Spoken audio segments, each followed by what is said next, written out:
Muy buenos días y bienvenidos un día más a este tiempo de meditación en la palabra de Dios, este espacio que apartamos aquí en este canal para meditar, para recibir de parte de nuestro Padre Eterno estas palabras que nos llenan, que nos fortalecen y nos levantan. Mi nombre es Carlos Muñoz y en nombre de la Iglesia IRE les doy la bienvenida a este canal. Les invito a que antes de entrar en la meditación de este día de hoy, pues les invito a que escuchen este audio hasta el final, a que le den me gusta a nuestro contenido, a que lo compartan con otras personas en sus grupos, en sus redes sociales, en sus estados de WhatsApp, con sus amigos. Es una forma de, de que muchas personas conozcan la palabra de Dios. Pues la idea es que no nos quedemos con esta información para nosotros, que la compartamos también. Es una forma de evangelizar y es una forma de extender el evangelio. Y también, bueno, invitarles a que se suscriban a nuestro canal si no lo han hecho, para que sigamos fortaleciendo nuestra comunidad de amigos y estudiosos de la palabra de Dios. También quiero invitarles muy especialmente a que se unan a nuestro club de lectura, que lo tenemos abierto ya hace varios meses. Tenemos una disciplina de lectura diaria, tenemos unas actividades muy interesantes que nos ayudan a conocer más acerca de la palabra de Dios. Así que yo le invito a que se una al club de lectura. La información está en la cajita de descripción.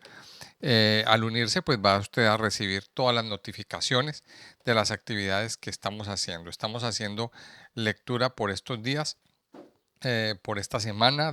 Estamos en el 24 de junio haciendo esta grabación durante todos los días a partir de las 10 de la noche. Entonces, bueno, les invito a a que se unan a nuestro club de lectura. Vamos a continuar entonces eh, en nuestra meditación del Evangelio de Mateo en el capítulo 26. El capítulo 26 de Mateo nos relata todo lo que sucedió en una noche muy especial, la noche de Pesaj, la noche en la que el Señor Jesús celebró con sus discípulos la Pascua. Entonces, pues bueno, ya hemos visto, hemos estudiado varios detalles, hemos estudiado que Jesús fue ungido en Betania, por ejemplo, que, que el Señor, que ya la tentación de vender al Señor, pues ya entró en el corazón de Judas. También estudiamos acerca de la institución de la Cena del Señor en el marco de la celebración de Pesach, porque eso fue ahí.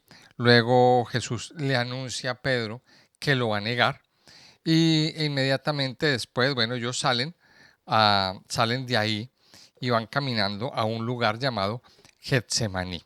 Y esto aparece a partir del versículo 36. Así que, continuando con toda la cronología que nos da esta noche, vamos a leer el versículo 36. Le invito a que lea conmigo. Entonces llegó Jesús con ellos a un lugar que se llama Getsemaní y dijo a sus discípulos, sentaos aquí, entre tanto que voy allí y oro. Y tomando a Pedro y a los dos hijos de Zebedeo, comenzó a entristecerse y a angustiarse en gran manera. Entonces Jesús les dijo, mi alma está muy triste, hasta la muerte. Quedaos aquí y velad conmigo. Yendo un poco adelante, se postró sobre su rostro, orando y diciendo, Padre mío, si es posible, pase de mí esta copa, pero no sea como yo quiero, sino como tú. Vino luego a sus discípulos y los halló durmiendo. Y dijo a Pedro, ¿así que no habéis podido velar conmigo una hora? Velad y orad, para que no entréis en tentación. El espíritu a la verdad está dispuesto, pero la carne es débil. Otra vez fue y oró por segunda vez, diciendo, Padre mío, si no puede pasar de mí esta copa sin que yo la beba, hágase tu voluntad. Vino otra vez y los halló durmiendo, porque los ojos de ellos estaban cargados de sueño. Y dejándolos, se fue de nuevo y oró por tercera vez, diciendo las mismas palabras. Entonces vino a sus discípulos y les dijo, dormid ya y descansad. He aquí ha llegado la hora, y el Hijo del Hombre es entregado en manos de pecadores. Levantaos, vamos, ved, se acerca el que me entrega. Bueno, esto es un pasaje pues que nos lo menciona también en el Evangelio de Marcos y en Lucas. Y ellos, pues cada uno de ellos da su versión y vamos a encontrar pues algunas similitudes, pero también algunas cosas que el uno o que los unos le agregan a este pasaje. Y eso es importante entender estas diferencias porque son las diferentes versiones como cada cual aborda la vida de Jesús, la vida de Yeshua. Y esto es algo que es importantísimo cuando estudiamos los evangelios. Algunos lo llaman los evangelios sinópticos, es decir, tomar todo el evangelio, todos los 4 evangelios como una sola historia. Y vamos a ver entonces a lo largo del estudio de los evangelios las diferentes versiones para poder conocer más acerca de los detalles del Señor Yeshua. Dice que llegó Jesús con ellos a un lugar que se llama Getsemaní. Getsemaní es un lugar que queda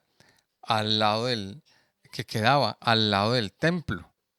Y aquí podemos ubicarnos, pues más o menos conociendo un poquito la ciudad de Jerusalén, y es salir desde este lugar del aposento alto donde se celebró por tradición. Se dice que se celebró la, la cena y más o menos está una media hora caminando, obviamente.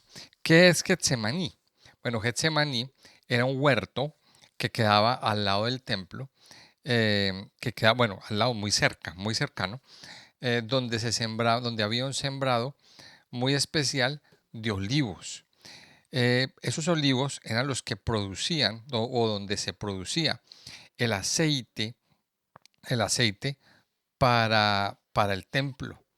Recordemos que era necesario, o la base de muchas cosas en el templo era el aceite de oliva virgen extra. Y en esa base de aceite, pues se hacía el aceite de la unción, se, se hacía el aceite para las lámparas, y todo esto, en todo esto lo utilizaban. Y era un aceite muy especial. Siempre tenía que haber una producción. Y, y allí había, en este lugar, había una producción de aceite de oliva. A ver, hoy lo llamamos aquí en el lenguaje castellano, una almazara, es decir, un lugar donde se prensaba el aceite. Y de hecho la palabra Getsemaní significa prensa de aceite. ¿Cómo se produce el aceite de oliva? Bueno, siempre la oliva se ha machacado, se ha prensado y cuando la oliva se prensa, pues sale a flote todo su jugo interior, que es el aceite de oliva. Eso es lo que se llama aceite de oliva prensado en frío. Que ese aceite de oliva prensado en frío, pues es el mejor aceite que hay. Sobre todo el de la primera prensa.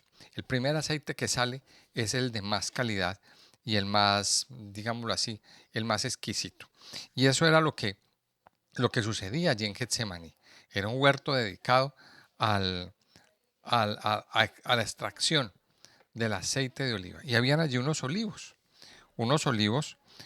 bueno, había también un monte que se llamaba el Monte de los Olivos, donde habían muchos olivos también para la extracción del aceite. Getsemaní significa prensa de aceite.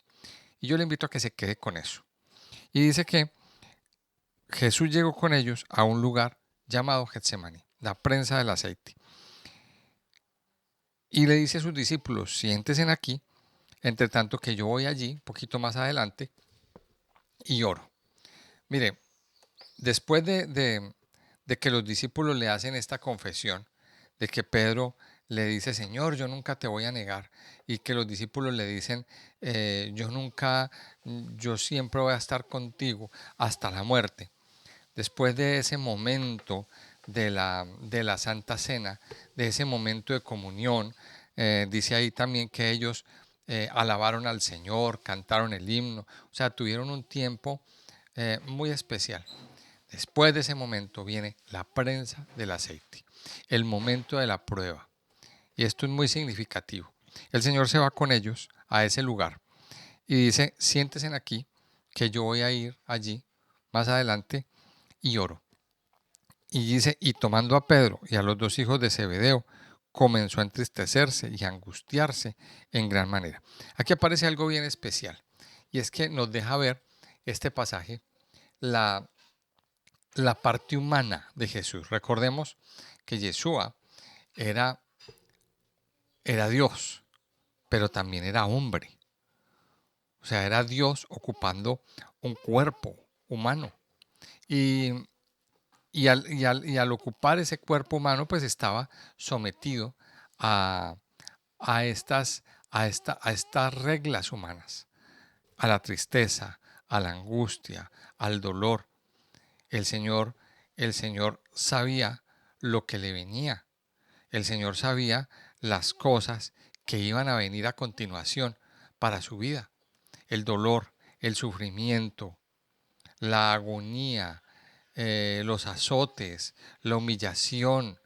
El Señor sabía que tenía que pasar por un momento de prueba para la salvación, para cumplir con la salvación o con el plan que Él tenía, con el plan de salvación que Él tenía destinado para la humanidad. Y aquí vemos esa parte, la parte humana del Señor. La parte humana donde nos dice que Él comenzó a angustiarse y a entristecerse en gran manera. Entonces Jesús les dijo, mi alma está muy triste hasta la muerte. Quedaos aquí y velad conmigo. Ahora, ¿a quién le dice? A Pedro, a Jacobo y a Juan. Mire que dentro del grupo el Señor separa a estos tres y les dice, vengan conmigo. Es decir, a los 9 los deja en una parte, pero se adelanta con Pedro, Jacobo y Juan un poco más adelante y Él les dice a ellos, estoy muy triste, estoy muy angustiado, por favor, oren conmigo. Mire esta palabra, oren conmigo. Y yendo un poco más adelante, se postró sobre su rostro, orando y diciendo, Padre mío, si es posible, pase de mí esta copa, pero no sea como yo quiero, sino como tú. Ahora, ¿cuál era la copa que el Señor le estaba pidiendo? Pues el Señor estaba diciendo, prácticamente le estaba diciendo al Señor, Señor, evíteme este sufrimiento. Y esa era la tentación que el Señor tenía, porque Él era Dios. O sea, esa era como el dilema que Él tenía. Él era Dios. Y entonces por eso le dice, pase de mí esta copa. ¿Qué era lo que el Señor pensaba? Pues que, vamos a ver, hagámoslo, o sea, es como si le dijera al Señor, como si le dijera a Dios, ¿por qué no lo hacemos de otra manera? Pero Él le dice, si es posible, que pase de mí esta copa, pero no se haga mi voluntad, sino la tuya. Y ahí nos da el Señor Jesucristo un ejemplo muy grande de cómo debemos orar, de cómo tiene que ser nuestra oración delante de Dios. Primero, el Señor nos muestra aquí que Él se apartó solo a un lugar apartado, un lugar solo, en medio de la noche, a orar y a hablar con Dios. Pero segundo, dentro de su oración, incluyó algo importantísimo para que nosotros aprendamos. Un principio importante para que usted y yo lo aprendamos a partir de ahora. Señor, que no se haga mi voluntad, sino la tuya. Y aquí viene un principio clave en la oración de usted y yo como hijos de Dios. Muchas veces nosotros tenemos muchos deseos, muchos anhelos, muchos sueños, queremos muchas cosas, pero la mayoría de las veces esas cosas que queremos no son la voluntad de Dios. Entonces hacemos oraciones necias, hacemos oraciones eh, que vienen de nuestra alma, pero se nos olvida la palabra clave. Señor, que se haga tu voluntad. Ahora, ¿está mal pedir lo que queremos? No, podemos hacerlo, pero siempre haciéndole al Señor la aclaración, Señor, que se haga tu voluntad en mi vida. Y ahí es donde está la clave. Mire, muchos queremos cosas. Queremos una casa, queremos tener un buen trabajo, queremos esto, queremos lo otro. Pero, pero Dios sabe que muchas de esas cosas que queremos, que yo lo llamaría entre comillas caprichos, eh, muchas de esas cosas, Dios en su infinito conocimiento sabe que a lo mejor esas cosas en lugar de beneficiarnos nos perjudicarían. Entonces por eso es que usted y yo tenemos que pedirle al Señor que se haga tu voluntad, que se haga la voluntad de Él en nosotros. Y esa tiene que ser nuestra oración, debe ser nuestra oración. Mire, les voy a dar un ejemplo. Tenemos un familiar enfermo que está muy mal. Entonces, muchas veces nos empecinamos en decirle, Señor, sánalo, libéralo, levántalo, quítale todas las enfermedades, que este hombre, esta persona no tenga ninguna dolencia, no tenga nada. Y esa muchas veces es nuestra oración. Pero la pregunta ¿es lo que Dios quiere? Y si lo que Dios quiere no es sanarlo, sino llevarlo a descansar a su presencia. Muchas veces entonces en nuestra oración es como si le hiciéramos, como si le dobláramos el brazo a Dios y lo obligáramos a que Él tiene que hacer lo que nosotros queremos. Y no es así con el Señor. Mire, hay una doctrina que se ha extendido mucho dentro de la iglesia cristiana, la famosa doctrina del decreto. Yo decreto que tal cosa es para mí. Yo decreto que esto, yo decreto que lo otro. Mire, y yo me declaro sana en el nombre de Jesús. Y yo me declaro limpia en el nombre de Jesús. Esa doctrina, pues es una doctrina que está muy equivocada. Y les voy a explicar porque, como les decía, estamos como si le estuviéramos tratando de doblar el brazo a Dios, o me das esto o no te oro más, o haces esto por mí o ya o me voy y no vuelvo. Mire, no, nosotros no tenemos por qué tener ese tipo de actitudes en nuestra vida, porque eso es una irreverencia delante de Dios. Siempre nosotros tenemos que contar con que se haga la voluntad más que la de nosotros, porque muchas veces la voluntad de Dios es totalmente contraria a lo que nosotros queremos. Entonces, aprendamos este secreto aquí con esta oración que el Señor hace. Él viene y les dice, Padre mío, le dice a Dios, si es posible, pasa de mí esta copa, pero no sea como yo quiero, sino como tú. Dice el verso 40, vino luego a sus discípulos y los halló durmiendo. Y dijo a Pedro, así que no habéis podido velar conmigo una hora. ¿Por qué se dirige a Pedro? Mire, es como una lección que el Señor le está dando a Pedro. Es una lección que el Señor le está dando a Pedro aquí, porque Pedro hace unos momentos le dijo, Señor, yo no te voy a negar, yo no te voy a dejar, yo voy a estar contigo hasta la muerte y si es posible muero contigo. Y entonces el Señor le dice, Pedro, ¿no has podido velar conmigo ni una hora? Y entonces aquí viene otra lección, y es que el Señor nos muestra la debilidad. Los discípulos se quedaron dormidos. En el momento más crucial, en el momento más importante, los discípulos se quedaron dormidos. Y mire lo que dice, versículo 41. El Señor nos da otra enseñanza. Velad y orad para que no entréis en tentación. El espíritu a la verdad está dispuesto, pero la carne es débil. Mire, y el Señor aquí nos da una de las enseñanzas más grandes. En medio de las diferentes situaciones que nosotros vivimos, llega un adormecimiento a la vida espiritual. Llega un adormecimiento en medio de las situaciones más difíciles.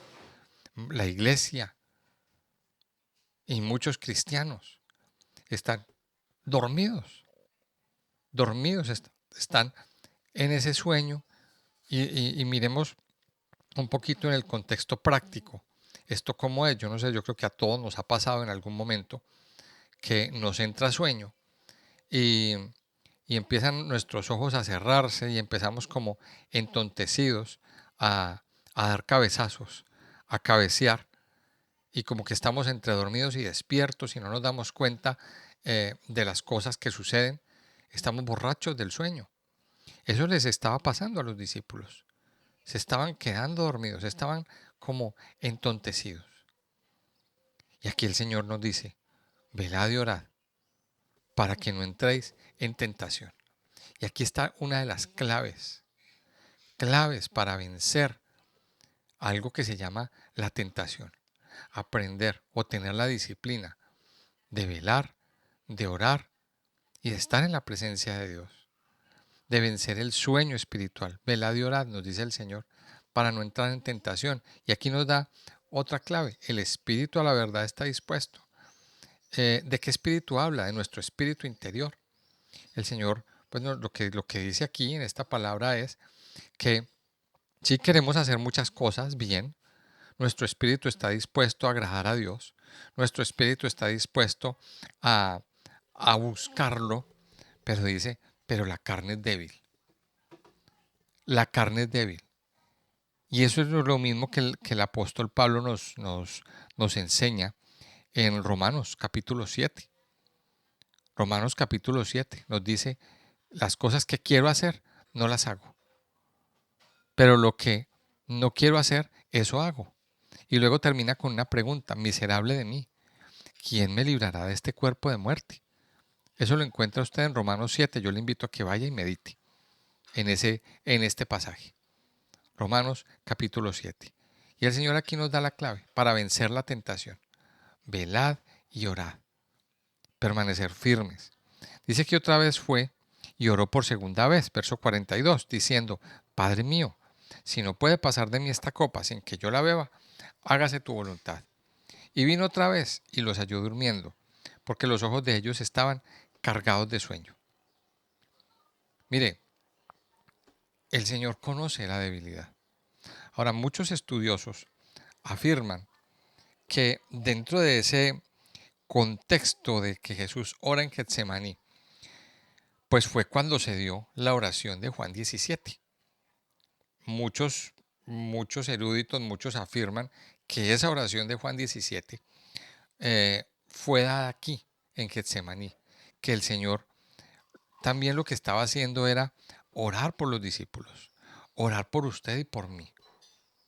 Y si usted analiza la oración de Juan 17, que no la vamos a entrar a analizar en detalle, ya en su momento la estudiaremos en nuestro tiempo devocional. Pero el Señor levanta una voz y dice, Señor, los que me diste, ninguno se perdió, sino el que se iba a perder, el hijo de perdición. Tú me los diste y aquí te los entrego. Santifícalos en tu palabra, porque tu palabra es verdad. Mire, y el Señor ahí en esa oración también oró por usted y por mí. Es una oración muy bonita donde el Señor entrega a sus discípulos al Padre y les dice, guárdalos y ora por ellos. Mire, muchos creen que esta oración de Juan 17 se dio aquí, en Getsemaní. Bueno, muchos lo afirman, muchos pues llegan a esa conclusión. El Señor estaba orando por sus discípulos, pero también lo que nos deja aquí ver Mateo es que, que lo principal era ese dilema que el Señor tenía. Pero el Señor ora 3 veces. El Señor ora 3 veces.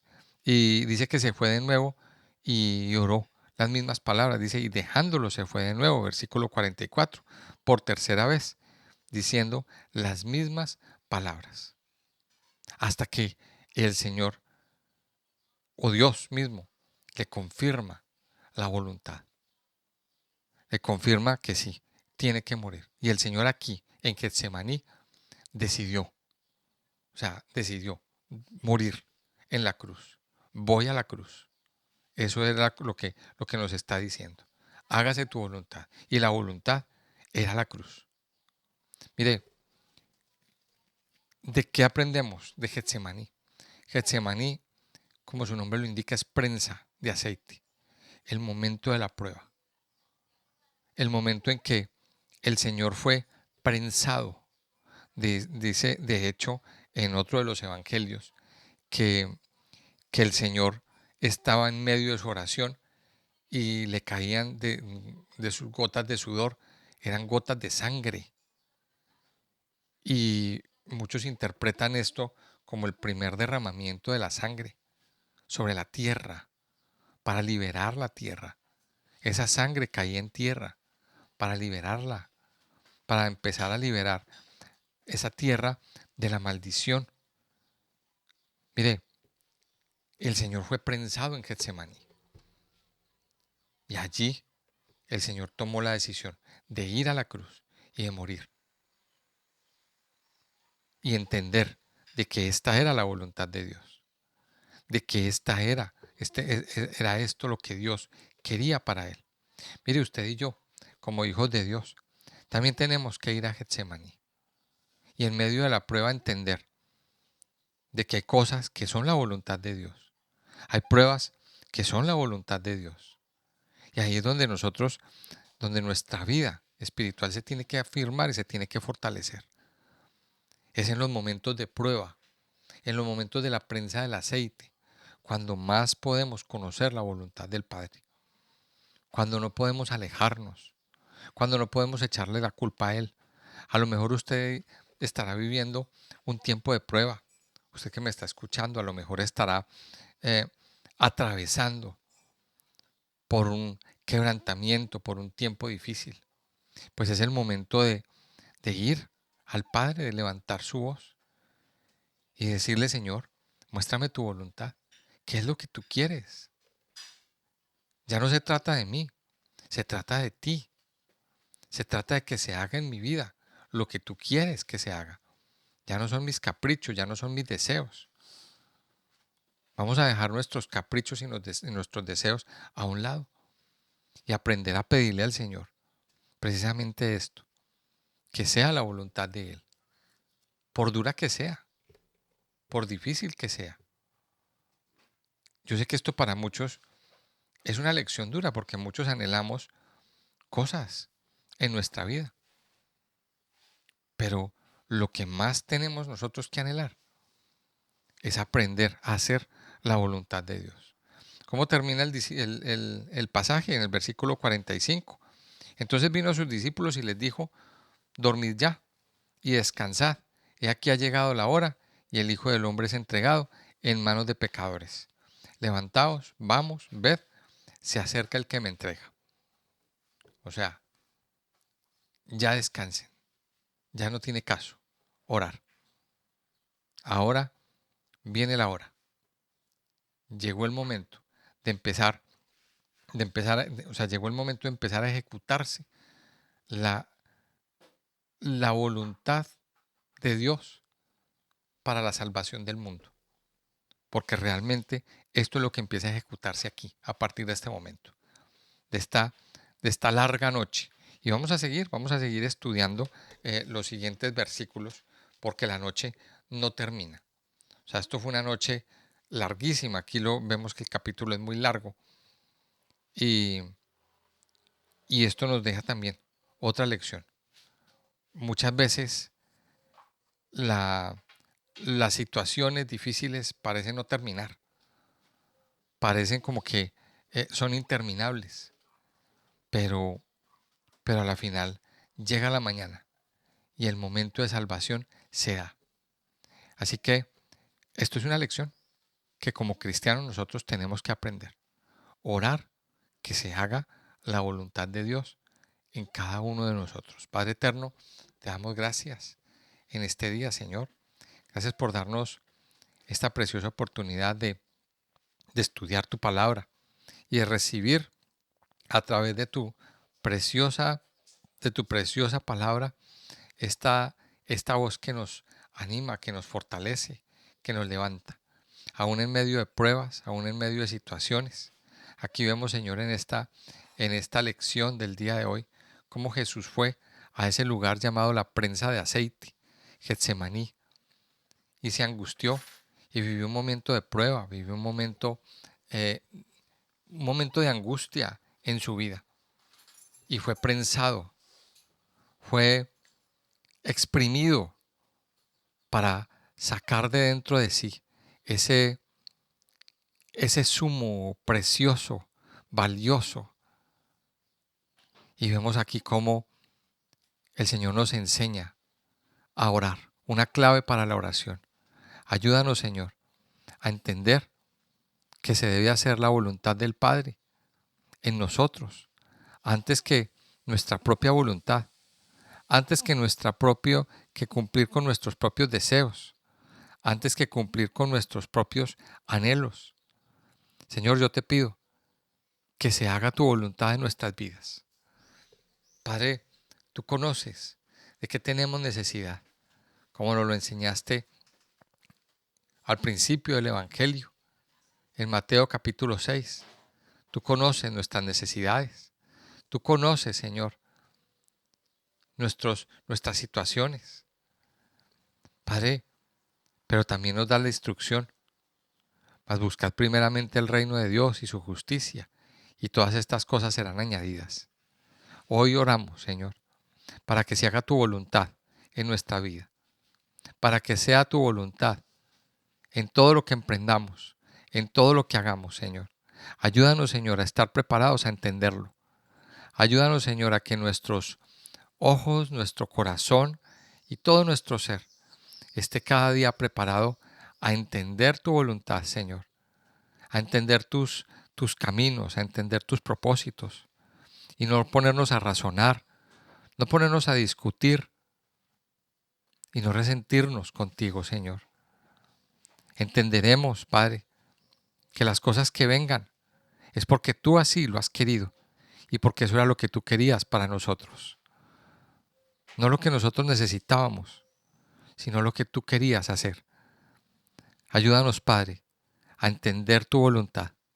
Cada momento, aún en los momentos difíciles, aún en los momentos de dificultad, Señor. Padre, yo te doy gracias por la decisión que el Señor Yeshua tomó en este momento de ir a la cruz.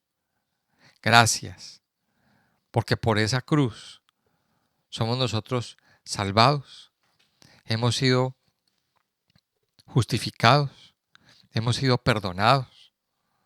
Gracias, porque por esa bendita decisión que Él tomó allí en Getsemaní, es que usted y yo, nosotros, tenemos salvación, Señor. Gracias, Padre Dios. Gracias por lo que estás haciendo. Gracias, mi Señor, por tu voluntad en nuestras vidas. Te alabamos, Señor, y te bendecimos. En el nombre precioso y poderoso de Cristo Jesús. Amén y amén.